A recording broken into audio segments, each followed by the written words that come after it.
Florida has 2,276 miles of tidal shoreline, and somehow you're still stuck at Clearwater with the cruise dads. Here's the twist: the best places in Florida? They're not on travel blogs. They're hidden behind mangroves, off fake roads, or literally eroding into the ocean while you're watching this. You're not supposed to know this, but by the end of this video, you'll know where the water explodes from the rocks, which island is vanishing, and what town still whispers mafia tunnel rumors. We're not talking tourist traps. We're talking an island with no cars and dollar bills for wallpaper. A prehistoric sinkhole where humans used to leave offerings to the underworld. And a swamp that powers Florida, but no one wants to protect it. Think you know Florida? Cool, let's ruin that. Because until you've stood on the highest mountain in Broward County, a whopping 29 feet, you haven't truly understood the absurdity of this state. And trust me, you're not ready for what's next. Choosing wrong could cost you thousands, or your sanity. No pressure. Like this video if you've ever been tricked into visiting a hidden gem that smelled like low tide and regret. Subscribe if your survival strategy involves knowing things before the tourists do. Let's break it down. Number 16, Blowing Rocks Preserve. In a state where natural wonder usually means a 6-foot gator in a hotel pool, here's one you didn't see coming. Florida has a beach that punches back. At Blowing Rocks Preserve, the ocean doesn't gently lap at the shore. It explodes through ancient limestone cliffs like Poseidon's personal anger management class. This isn't just a scenic spot, it's a 1-mile stretch of living contradiction, part Caribbean fantasy, part prehistoric rage, tucked behind million-dollar homes and do not enter vibes. You think you know Florida beaches? Pastel umbrellas, lukewarm drinks, a sea of sunburns? Yeah, no. Blowing Rocks is the anti-Miami. Located on Jupiter Island, yes, the one with the 3rd highest per capita income in the US. This preserve exists in a strange limbo between luxury and lava rock. It's managed by the Nature Conservancy. That means no beach bars, no jet skis, no music blaring from somebody's Bluetooth speaker named Kyle. You get sea turtles, endangered plants, and waves that slam into rocks with the force of a toddler denied an iPad. 1 in 5 visitors comes by mistake. Most leave saying, "Why isn't this famous?" Jupiter Island has a population of under 1,000, and over 30% of the land is conservation zone. High tide can cause 50-foot water blasts, but only in specific lunar cycles, making it both rare and aggressively inconvenient. One local on Reddit said, "It's where I take people when I want to blow their minds and shut them up at the same time." But here's the kicker: you go there expecting peace. You leave with your shirt soaked and your existential dread activated. It's beautiful, and it kinda wants to kill you. Blowing Rocks teaches you that nature isn't always nurturing. Sometimes it screams in limestone and salt spray, and the message is, you're small, respect that. You ever try to park on Jupiter Island? It's like auditioning for an exclusive cult. No signs, one wrong turn, and you're in a gated driveway, wondering if you just trespassed on Celine Dion's cousin's estate. And God forbid you bring a drone. You'll get side-eyed by a man in boat shoes holding a HOA citation like it's a badge. Picture this: you're walking along a jagged shoreline, waves exploding beside you, sea foam misting your sunglasses, and suddenly boom, water geysers straight up like it's auditioning for Blue Man Group, and it feels earned. No crowds, no beach towels with minions on them, just raw, wild Florida. And if you think Blowing Rocks Preserve is wild, wait till you find out what Florida spot still has underground tunnels nobody wants to map.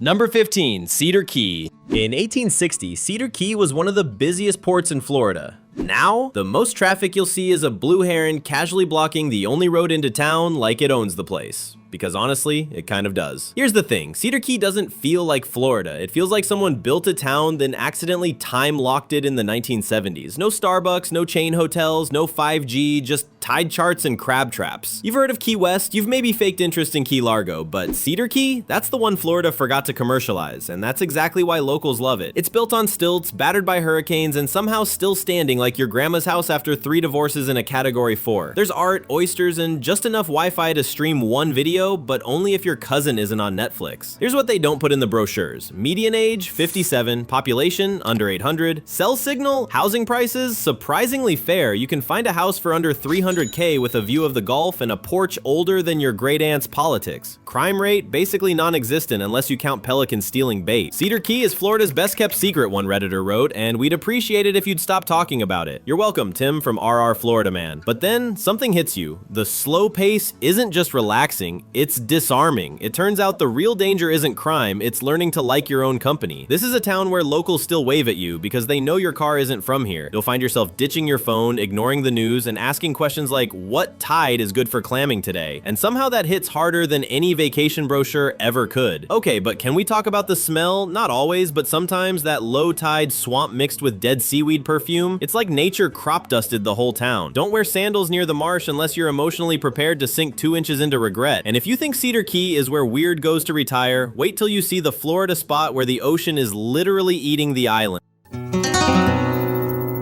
Number 14, the Devil's Den. In Florida, the devil doesn't wear Prada.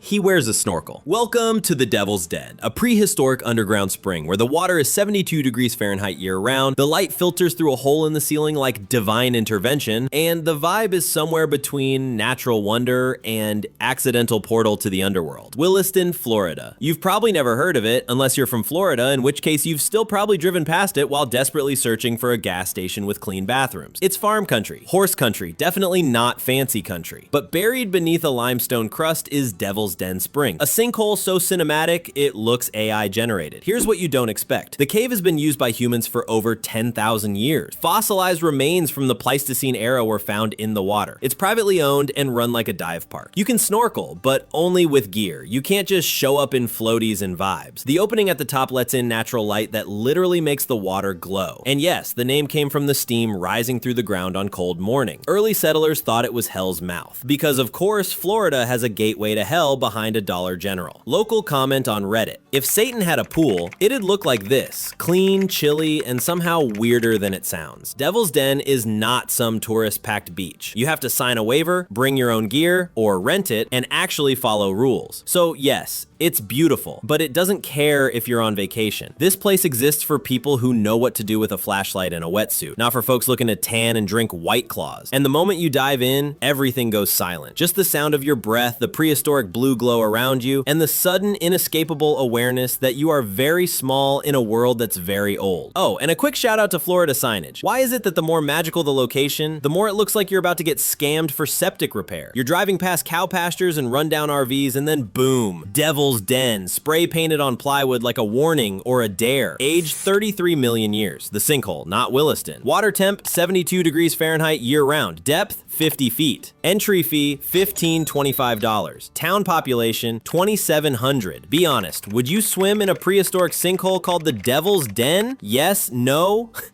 Only if you could wear water shoes and carry holy water? Drop it in the comments. No judgment. Okay, some judgment, and if you think a glowing cave named after hell is the weirdest Florida has to offer, wait till you hear about the island that's literally vanishing under your feet. Stick around, we're just getting started. Number 13, Egmont Key. You know an island's legit when Google Maps can't get you there, but raccoons can. Welcome to Egmont Key, the Florida island that refuses to be convenient. No bridge, no ferry terminal, no Uber. If you want to get there, you have to earn it. Like, rent a kayak and hope your core strength is an embarrassing level of earn it. Just southwest of St. Pete Beach, Egmont Key is one of those places that technically exists, but feels like a rumor your uncle made up while drunk on shrimp cocktails. It's a protected state park and wildlife refuge, but also a former military fort, and also a place where locals go to disappear for the weekend or fake their own disappearance depending on the vibe. There are no roads, no restrooms, no restaurants, and no overnight stays. This isn't your beach day with margaritas situation, it's more like bring sunscreen and an existential willingness to poop in the wild, but the reward? Insane. Accessible only by private boat, kayak, or seasonal ferry. Home to Fort Dade, an abandoned Spanish-American War-era fort, now slowly being swallowed by sand dunes and iguanas. Egmont is literally shrinking. The island has lost over 50% of its landmass in the last century due to erosion. It's also a nesting site for hundreds of shorebirds, many of which are endangered, and some of which don't care about your TikTok. A local summed it up on Reddit: it's like if history, wildlife, and a hurricane had a weirdly peaceful baby. Here's the contradiction. You go expecting survival mode. You end up getting quiet, clarity, and cell service so bad it heals your brain. The only money you'll spend is whatever you blew on gas, bait, or regrettable kayak rentals. And emotionally, you leave feeling like you just went to Florida's version of therapy, but cheaper and with more seabirds judging your swimwear. The most annoying part, the lack of signage. Why is every island in Florida either overlabeled like a Disney map or vaguely hinted at like a pirate's riddle? You try to get there and suddenly you're reverse engineering coordinates from a brochure made in 2002. Launch from Fort DeSoto and head southwest. What am I, Magellan? Population, 0. and it loves it that way. Ferry? Seasonal. Limited. Bring backup. Camping? Not a chance. Wi-Fi? Ha! Birds per human? Somewhere around 400 to 1. Be honest. Would you spend a whole day on an island with no bathrooms if it meant total peace and zero influencers? Drop a yes or hard pass in the comments. We'll judge accordingly. And if you think Egmont Key is disappearing fast, wait until you see the Florida town that was almost swallowed by history and then decided to stay that way. Stay weird. We're heading deeper. Number 12, Lake Jackson Mounds State Park. Picture a 1,000-year-old civilization buried in the middle of a college town. Now picture no one talking about it. That's Lake Jackson Mounds State Park, Florida's most ancient flex, quietly chilling behind a strip mall and a Shell station. Tallahassee is mostly known for three things: FSU parties, state politics, and people trying to leave. But just north of the student traffic and government gridlock sits a place that predates the United States by 900 years, where the Appalachian people built massive ceremonial mounds, held elite burials, and basically ran North Florida like bosses before Europe even knew Florida existed. And what do we do with it now? Mostly forget, which is peak Florida energy. Here's what the average Tallahassee tourist misses completely. This was the capital of a Native American chiefdom from 1050 to 1500 AD. The site includes 6 earthwork mounds, village remnants, and sacred plazas. Artifacts pulled from the mounds include copper plates, shell beads, and pottery older than the phrase Florida man. Oh, and this isn't some dusty dig. It's open to the public 7 days a week for about $3. But there's something kind of tragic here. You walk through the trails, you stand on the ceremonial mound, you read about a civilization that thrived, led, and disappeared, and just across the highway, a car dealership and a Taco Bell. What nobody tells you is, history in Florida doesn't just get forgotten. Sometimes it gets paved over. Why is Tallahassee the only place where Google Maps will take you to a historic landmark and drop you at an abandoned picnic table next to a porta potty? You try to respect ancient culture and suddenly you're next to Chad grilling hot dogs on top of sacred ground. We have a literal 1,000-year-old society here. Maybe move the tailgate? Now close your eyes and imagine this. You're standing on a wide green mound. It's silent. Breeze rustling through pines, no traffic noise, no phones, just the feeling that someone stood in this exact spot 1,000 years ago, with way better posture and probably more purpose. Then a squirrel dive bombs your backpack. Welcome to Florida. Site age 1,000 years, entrance fee $3, Tallahassee pop 201,000, average rent $1,350 a month, crime index 4.5% above national average but not on the mounds, Taco Bell's within 1 mile, 2. Remember when we said Cedar Key felt like Florida forgot itself? Lake Jackson is what happens when it remembers, but then immediately gets distracted by cheap tacos. Side note, one of the mounds was literally used as a burial site for royalty. Meanwhile, I once had to bury my dignity in the Tallahassee DMV. Same energy, less ceremony. Number 11, Oleta River State Park. In North Miami, where Lambos outnumber parking spots and brunch costs more than your car payment, there's a 900-acre jungle hiding behind a BJ's Wholesale Club. Yeah, you heard me. Welcome to Oleta River State Park, the largest urban park in Florida, and the least likely place to find peace within earshot of someone arguing over valet prices. When you think Miami, you picture pastel swimsuits, rooftop DJs, and someone yelling shots at 11 a.m. What you don't picture is a winding river trail through dense mangroves, where the loudest thing is a heron giving you side-eye. This is Oleta, a place where locals go when they've had enough of people who say, let's circle back at beach bars. Here's what makes Oleta shockingly real. It's 1,043 acres of untouched Florida wilderness, just 25 minutes from downtown Miami. Over 15 miles of bike trails, kayak and paddleboard rentals, hiking, fishing, and full-on eco cabins if you want to overnight it. Entry? $6 per car. Crime? Basically zero once you're inside the park. Outside, well, let's just say North Miami's crime index sits 35% higher than the national average. Nearby rent, a 1-bedroom averages $2,300 per month, and that's if your landlord likes you. One Redditor called it the only place in Miami where you can lose cell service and feel relieved. And yeah, that hits. Here's the plot twist. Oleta isn't a retreat, it's an escape hatch. You paddle far enough up the river and suddenly the noise cuts. No horns, no sirens, no dudes blasting EDM from a boat named Vitamin C. Just still water, shade, maybe a raccoon judging you from a tree. tree. And in that moment, you realize this isn't a park, it's a hard reset. Okay, but why does Miami pretend this place doesn't exist? They'll drop $5 million to light up a tower in Wynwood, but no one's out here talking about the literal Jurassic Park next door. And yes, I did almost crash my rental bike into an iguana. It wasn't my fault. The thing blinked at me disrespectfully. You're paddling a kayak under a canopy of green, birds overhead, sun dappling through the leaves. Your phone has zero signal, no emails, no texts, just you, your thoughts, and the very real possibility you're being followed by a manatee. It's glorious. Remember Egmont Key? This is like that, but swap erosion for bike trails and add more mosquitoes with ambition. Real stat, Oleta used to be part of a Cold War training ground. So yeah, you're biking over land that once taught soldiers how to survive in the wild. Now it's used for bachelorette yoga retreats. America, folks.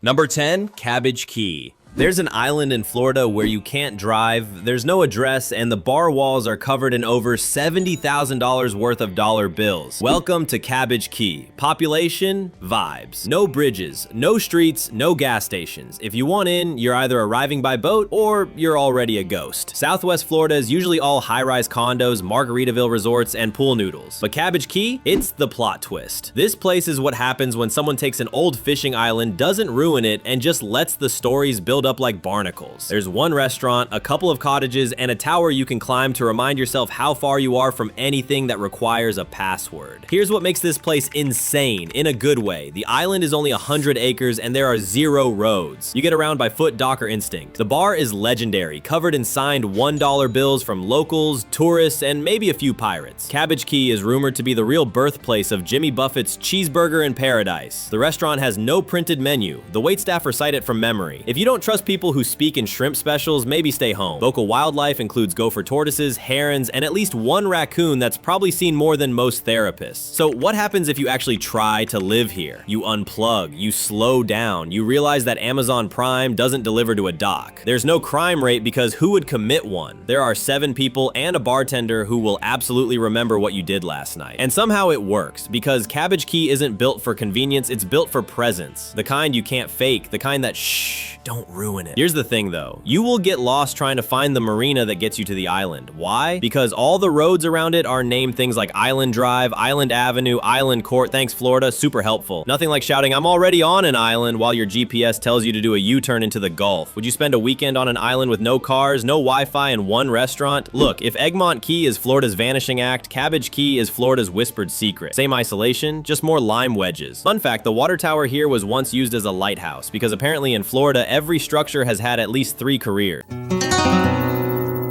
Number 9. Bok Tower Gardens. Florida, where the architecture's tacky, the beaches are loud, and the state bird is basically construction crane. But then you hear opera echoing across an orange grove from a 205-foot marble tower and think, wait, am I in Florida or some weird, wealthy fairy tale? Welcome to Bok Tower Gardens, the place your GPS definitely didn't expect to find enlightenment. Lake Wales, Florida. Smack between Tampa and Orlando, not quite coastal, not quite central, and honestly not quite on anyone's radar. Locals call it quiet. Tourists call it where? But back in the 1920s, a Dutch publisher named Edward Bok called it something else. Sacred. And then he built a singing marble tower on a hill to prove it. Because that's what you do when you're rich, sentimental, and very into bells. Let's talk real numbers. The carillon inside the tower has 60 bronze bells, weighs over 60 tons, and still performs live concerts daily. Entry to the gardens, 17. Or free if you're under 5 and emotionally mature. It's surrounded by 50 acres of lush manicured gardens and enough koi ponds to put your stress in a headlock. Lake Wales itself? Median rent sits around $1,200 a month, cost of living is 14% lower than the national average, and the crime rate? A manageable 11% under Florida's average. So yes, it's peaceful and surprisingly affordable, especially for a town that randomly has its own Gothic cathedral of serenity. A local on Reddit said, "It's the only place in Florida where my brain stops yelling, except Publix Bakery." That's a close second. But here's the deeper truth. Bok Tower isn't just a tourist stop. It's a recalibration point. The kind of place that stops you mid-scroll, mid-worry, mid-everything and just says, look up, and then makes you cry with a bell solo in D minor. Don't fight it. Just bring tissues and let the tower hit you with its therapy. Can we talk about how no one outside this town has ever heard of a carillon? But the guy who invented Ladies' Home Journal built one in Central Florida? Like, what? You get off I-4 expecting gas station jerky and walk into a secret garden that sings to you? Florida. You chaotic genius. Never change. Be honest, would you live in a town just for the vibes of a marble tower that plays bell music every afternoon? Remember Cabbage Key? No roads. Bach Tower's the opposite. All paths, no drama. Just one big bell telling you, hey, breathe. Bonus trivia, the tower sits on Iron Mountain, one of the highest points in peninsular Florida. And yes, that means it's 295 feet above sea level. So if the sea rises, this tower is probably hosting the after party. Number 8. Fakahatchee Strand Preserve. This place has panthers, ghost orchids, venomous snakes, and a swamp so thick it once ate a four-wheeler whole. Welcome to Fakahatchee Strand, the Amazon of North America, but with more humidity and less reliable bug spray. And yes, it's in Florida. Of course it is. So you thought Everglades National Park was wild. Cute. Fakahatchee Strand is the deep cut. It's the largest state preserve in Florida and also, somehow, the least visited.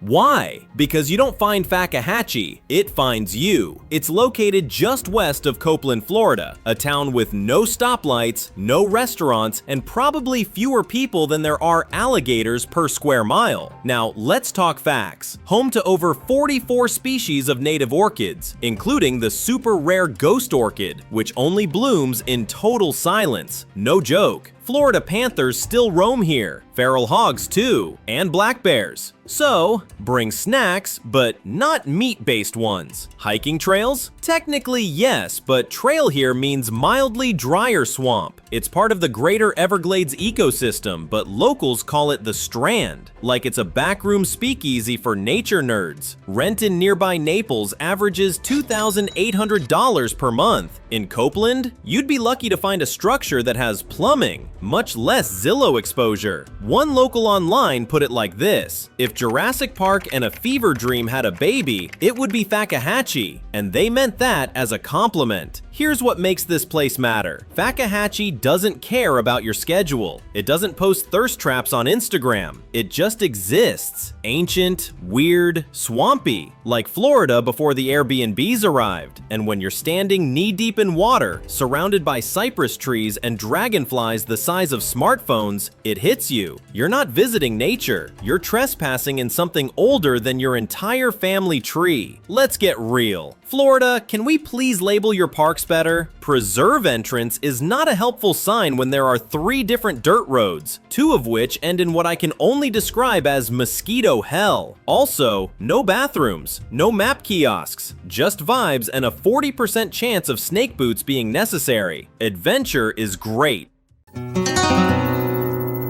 Number 7. Caloosahatchee Ghost Canal.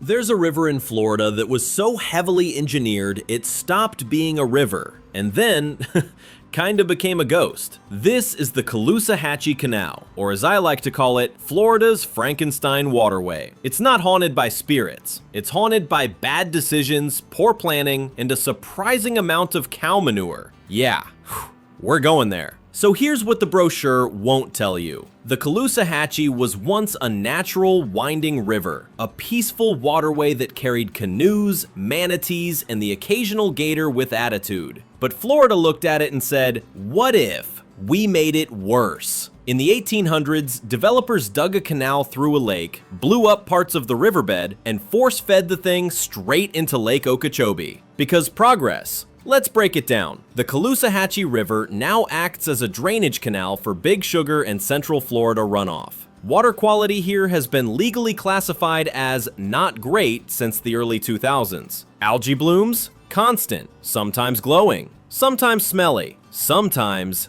deadly. Estero Bay, once pristine, now has increased nutrient pollution from upstream discharges. Meanwhile, housing around the area has spiked. Fort Myers saw rent go up 29.4% year over year in 2023. One Fort Myers Redditor posted, "Our sunsets are beautiful. Just don't ask what's floating under them." And here's the kicker. The canal was meant to help with flooding and irrigation, but what nobody tells you is, it's also wrecked the local ecosystem. Manatees are starving, red tide's making people sick, and oysters, poor oysters, are in witness protection. So what happens when a river becomes a plumbing mistake? You get one of the most aesthetically confusing places in Florida. Part ghost town, part waterway, part government, oops. It's still technically beautiful in places. Cypress trees, sunset glows, herons doing their stoic bird thing. But if you stay long enough, you'll hear it. Not the wind, not the wildlife, the faint whisper of, oops. Look, Florida, buddy, why are you like this? You had a whole working ecosystem. You looked at it and said, yeah, but what if we turned it into a glorified gutter? It's like buying a Tesla and swapping the engine for a leaf blower. Just because you can engineer something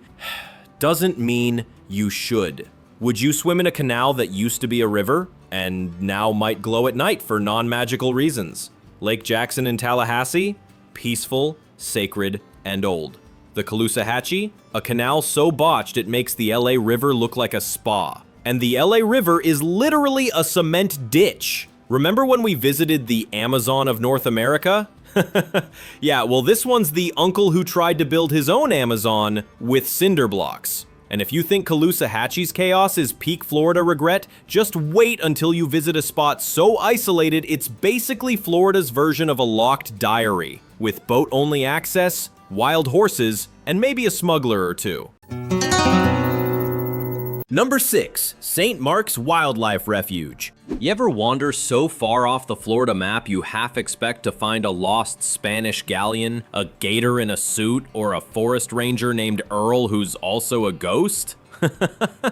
Welcome to St. Mark's National Wildlife Refuge, where the Wi-Fi's weak but the vibes are powerful. It's one of the oldest wildlife refuges in the US, and if you blink, Florida will accidentally build a Buc-ee's on top of it. But until then, it's holding the line between untouched paradise and weirdly intense bird sanctuary. Let's set the stage. St. Mark's sits about 25 miles south of Tallahassee and feels 100 years behind it. Not in a bad way. In a we have marshes older than your grandma's recipe book kind of way. You've got 68,000 acres of salt marshes, forest, and actual panthers. The animal, not the football team. Oh, and there's a 19th century lighthouse that looks like it belongs in a novel where someone definitely fakes their death.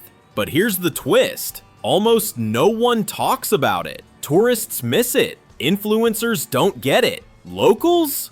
They're not saying a word. And that's not suspicious at all. Let's get real. Crime rate? Practically non-existent. You're more likely to get ambushed by a deer than a criminal. Tallahassee's cost of living is 5% lower than the national average. Median rent? $1,195 for a one-bedroom. You'll pay more for a closet in Miami. The nearest Starbucks is a 40-minute drive, which is either hell or heaven depending on your coffee addiction. Job market? Heavy on government, education, and that one guy who swears Bigfoot's hiring. Let's be honest, Florida has two moods: spring break energy drink commercial and sweaty ghost town. St. Mark's? Somehow, it's neither. It's like Florida's emotional support wetland. Tallahassee is one of the safer, quieter cities in the state. Meanwhile, parts of Miami have a crime rate so high they need a second spreadsheet. So yeah, if you're looking for peace, privacy, and prehistoric birds,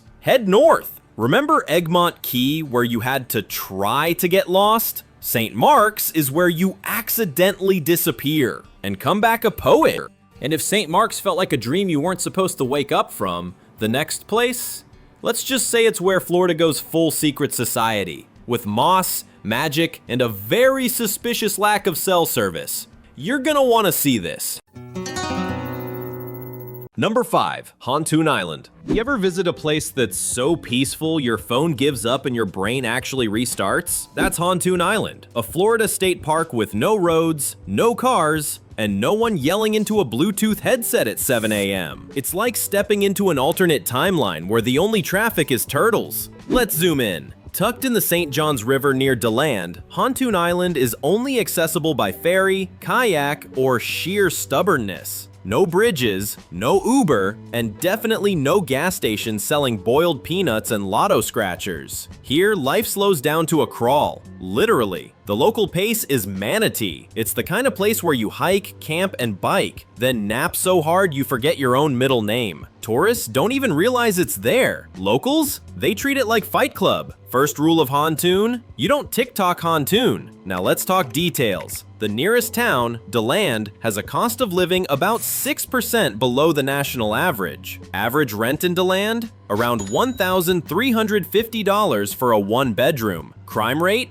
Low, unless you count raccoons with boundary issues. Job market? Growing, especially in healthcare, hospitality, and people who know how to use a canoe. Public schools in the area? Ranked above average, which is rare in Florida and should probably be preserved in amber. The only real danger on Hontoon Island? Overestimating your paddle strength and underestimating Florida's enthusiastic humidity. It's like, wow, this is beautiful, followed by, am I sweating? Or evaporating. Can we talk about how every rental kayak in Florida smells like sunscreen, fear, and someone's lost hopes? And it never fails. There's that guy on the river who brings a Bluetooth speaker and blasts Pitbull like he's the mayor of wetland nightlife. Buddy, read the room. The birds are nesting, the fish are hiding, and the vibe? It's clearly Whisper and Hydrate, not Mr. Worldwide. Imagine living where the loudest sound is a woodpecker with ambition. DeLand's crime rate is 20% below the Florida average. And the vibe? Somewhere between grandparent approved and you'll accidentally write poetry. DeLand's safest neighborhood is next to a wildlife preserve. Meanwhile, some Miami streets have more security cameras than a Jason Bourne movie. And remember that pothole safari back in St. Mark's? Hontoon fixed it by deleting roads altogether. Bold move. But if you thought a roadless island was wild, wait till you see the place where Florida tried to build paradise, failed, and just left it to the gators. Yeah, it's next, and it's got regret energy.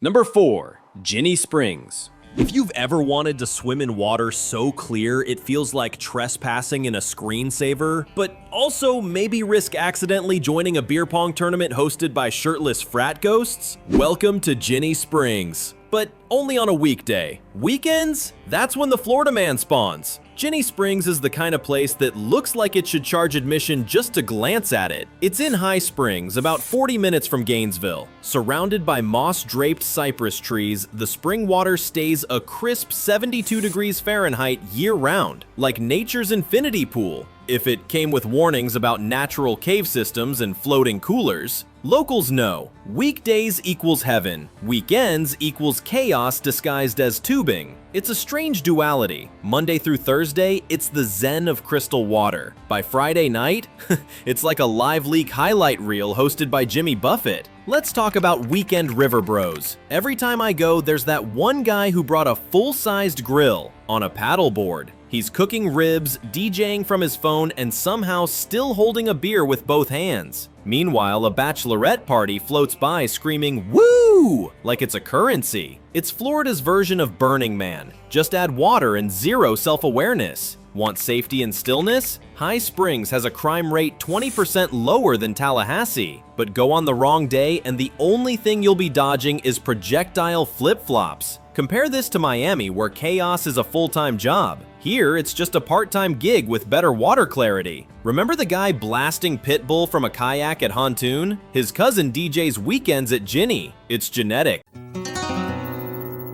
Number 3, Ybor City's secret tunnels. Ybor City is Tampa's version of that friend who used to be wild, settled down a little, but still has a fake passport just in case. You think you're going for cigars and Cuban sandwiches, but underneath the historic brick and neon, there's a web of tunnels with a past more chaotic than your college group chat. Welcome to Ybor's Underground. Literally. So here's the surface level pitch. Ybor City is Tampa's historic district. Old school charm, roosters walking around like they pay taxes, and bars every 10 feet. But here's the twist. Under those cobblestone streets, a maze of secret tunnels, smuggling routes, prohibition hideouts, possibly even old gambling rooms. It's like Florida's answer to Assassin's Creed. if the main quest was rum running and petty corruption. Now, you'd think Tampa, with all its sun and saltwater swagger, wouldn't have much to hide. But nope, Ybor's tunnels are very real and very off the books. Meanwhile, here's what Tampa does put in the brochures. Crime rate, 25% above the national average. Median rent, approximately $1,730 per month for a one-bedroom. Yep. Job market, strong in healthcare and tourism, shaky in everything else. Cost of living, about 2% above national average, mostly thanks to housing. Vibe, Cuban espresso at 3 p.m., EDM by 10. As one Reddit user put it, Ybor's the only place where I've seen a guy dressed like Hemingway and a guy dressed like Pikachu get into a fistfight over parking at noon. So yeah, sure, Tampa's expensive, a little dangerous, and covered in humidity, but at least it's got a secret booze tunnel system. Honestly, that's more historical depth than most US cities offer. Here's what Tampa drivers think turn signals are. Suggestions for someone else. You've never truly experienced fear until you've tried merging onto I-275 while being tailgated by a lifted pickup with LED lights and 5 Tampa Bay Buccaneers stickers. Oh, and during summer, your steering wheel reaches the temperature of molten steel. Congrats, you just branded yourself trying to get to Publix. In Tampa, you can pay $1,700 per month to live above ancient bootlegger tunnels. Meanwhile, in Naples, same price, but your wildest underground secret is a raccoon under the deck. Number 2, Pine Island Ridge.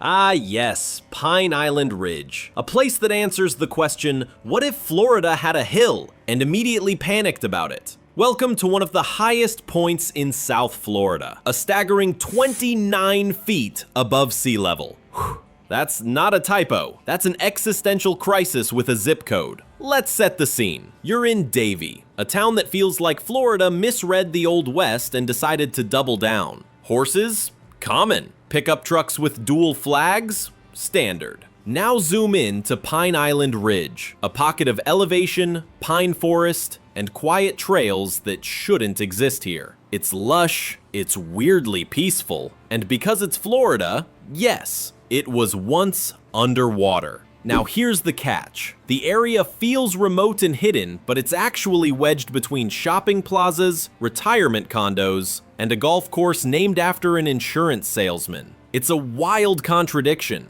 Nature preserve 1 minute, HOA meeting the next. Stats check. Elevation. Highest natural point in Broward County. Again, 29 feet. Calm down. Crime rate in Davie. Approximately 16% lower than the national average. Median rent nearby, approximately $1,950 for a 2-bedroom. Cost of living, about 4% above national average. Job market, healthcare, education, construction. Stable, not flashy. Reddit quote, Pine Island Ridge is the kind of place where you forget Florida's a mess, until a peacock screams at you from a tree. Florida has theme parks, spring breaks, and a governor with main character syndrome. But this place? It's a silent ridge pretending to be Colorado, while surrounded by Publix parking lots and people arguing about HOA mulch. Can we talk about Florida humidity for a second? You can walk outside in November and still feel like you're being slow cooked in a damp sock. The sun doesn't shine here, it hisses. And just when you think you've adapted, boom, the AC in your car dies and you're sweating through your wallet. Pine Island is 29 feet above sea level. Miami Beach, 3. One has a nature preserve, the other is a soggy fashion show with flood insurance. If your town had literally the highest elevation in a major region, would you brag or keep it secret so no one moves there? You thought the Ybor tunnels were weird? At least they're underground on purpose. This hill just showed up, and everyone's been awkward about it ever since. Wait, side note, the last time Florida had something 29 feet high, it was a water slide called the Gator Drop, and it got shut down for emotional trauma. And now, we've reached the top. But number 1? Let's just say it's a place so bizarre even Google Maps is like, You sure about this? Number 1. The Green Swamp. And here we are, number 1, Florida's best kept secret. A place so crucial, so drenched, so weirdly spiritual that even the alligators seem like they're meditating. Welcome to the Green Swamp, Florida's beating wet heart, where the air is 90% water, the ground squishes when you look at it, and your cell signal dissolves like a Florida man's grasp on common sense. Here's what most people don't know. The Green Swamp isn't just a swamp, it's Florida's water engine. This place feeds 5 major rivers. It's home to black bears, otters, bobcats, and probably 3 lost cryptids no one talks about because it's more fun that way. It stretches across 560,000 acres, touches 5 counties, and hosts 0 Starbucks. Not one! That's how you know it's real. This is not a tourist trap. This is Florida's lungs. Let's get brutally honest. Living near the Green Swamp isn't quaint. It's mildly feral with a hint of zen. Stats time, population density nearby, extremely low. Like your neighbor is a raccoon low. Median rent, Polk County, approximately $1,350 per month. Cost of living, 7% below US average. Crime rate, Dade City, 24% lower than national average. Job market, small town slow. Bring your own hustle. Let me just say, humidity in the Green Swamp doesn't rise, it ambushes. You walk outside and it's like hugging a wet sponge wrapped in a warm towel that's been left on the dashboard since June. Mosquitoes here aren't bugs, they're organized, probably unionized. One bit me on the neck and I swear I saw paperwork. I don't tell people I live near the Green Swamp. I say I live between silence and moonlight. Then they stop asking questions. Retired librarian turned gator whisperer. And look, if you're the kind of person who thinks nature is something you microwave, the Green Swamp will eat you alive and use your GPS as a paperweight. Would you rather live in a humid swamp with 0 people or a crowded beach with infinity tourists? Vote in the comments. Your mosquito overlords